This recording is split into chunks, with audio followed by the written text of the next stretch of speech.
Qu'est-ce que la croissance spirituelle? Qu'est-ce que la maturité spirituelle?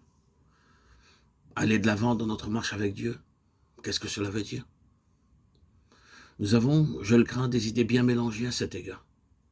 Nombreux sont ceux qui croient que la maturité spirituelle est simplement une connaissance plus approfondie de la doctrine chrétienne, une plus grande faculté d'assimilation de la vérité scripturaire, une familiarité plus sûre avec les choses de Dieu en général.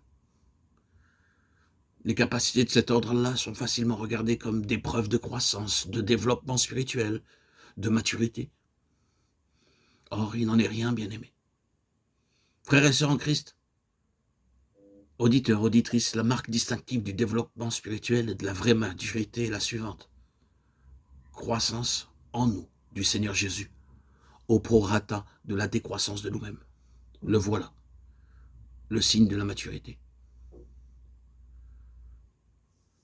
Quand on est devenu petit à ses propres yeux et que le Seigneur Jésus, au contraire, a grandi, on a franchi le seuil de la maturité spirituelle.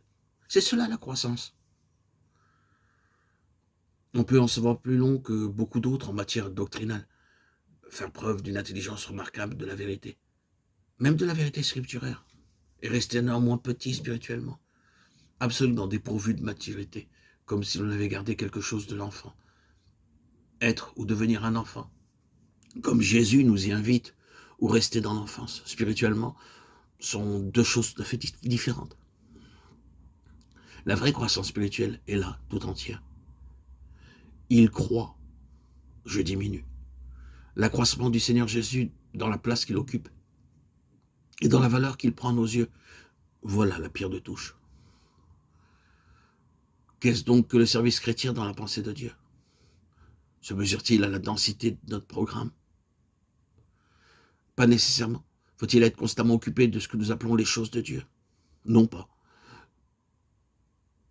Le service chrétien ne dépend ni du temps qu'on lui consacre, ni de l'énergie qu'on y déploie, ni de l'enthousiasme dont on fait preuve à l'égard du royaume de Dieu. L'ingéniosité de méthode n'y ajoute rien, pas plus que l'ampleur de nos entreprises. La pierre de touche du service bien-aimé en Christ, sous quelque forme qu'il se présente, est celle-ci. Quels sont les mobiles qu'il nous faut agir? Les mobiles, les motivations, les raisons. S'inspire-t-il depuis A jusqu'à Z du désir de mettre Christ au premier rang, de voir Christ tout en tous? Vous connaissez bien les tentations du ministère et du service chrétien en général, la fascination qu'il peut exercer, le piège d'une activité inlassable qui vous entraîne dans toutes sortes d'à côté, vous lie à un programme d'une ampleur invraisemblable, vous inspire nombre de projets et d'entreprises nouvelles, vous absorbe sans répit. Il y a un danger là, et nombreux sont les serviteurs de Dieu qui s'y sont laissés prendre. Le danger pour l'homme de paraître au premier plan et de faire sienne une œuvre qui ne lui appartient pas. Il ne voit plus que ses intérêts à lui et sa satisfaction augmente dans la mesure où il peut développer sa mainmise et faire marcher son affaire. Non. Se dépenser à journée faite dans une œuvre chrétienne pour le simple plaisir d'une activité à exercer, céder à la fascination du travail à accomplir, supputer les avantages qu'on en pourra retirer, jouir des satisfactions petites et grandes qui s'offrent à la chair sur le chemin de l'activisme, tout cela, c'est une chose. C'est une toute autre chose de vouloir Christ au centre de notre activité afin qu'il soit tout en tous et en tout. Il faut parfois être mis de côté pour voir cette pensée prendre corps. Et c'est alors que nous pouvons apprécier nos mobiles à leur juste valeur. Est-ce la même chose pour nous? Sommes-nous également satisfaits de voir le travail s'accomplir sans nous?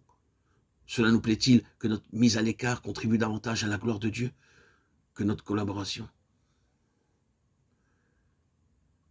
L'explication du service chrétien tel que Dieu le considère tourne tout entier autour de cette question. Quel est au fond notre but? Est-ce le travail pour lui-même? Est-ce la satisfaction de tenir les rênes de quelque chose? Est-ce le besoin de nous occuper? Ou bien est-ce uniquement et sans arrière-pensée le désir de voir le Seigneur Jésus arriver à ses fins? Voilà ce que c'est que le service du point de vue de Dieu. Et il y a bien d'autres choses encore qui s'éclairent à cette même lumière.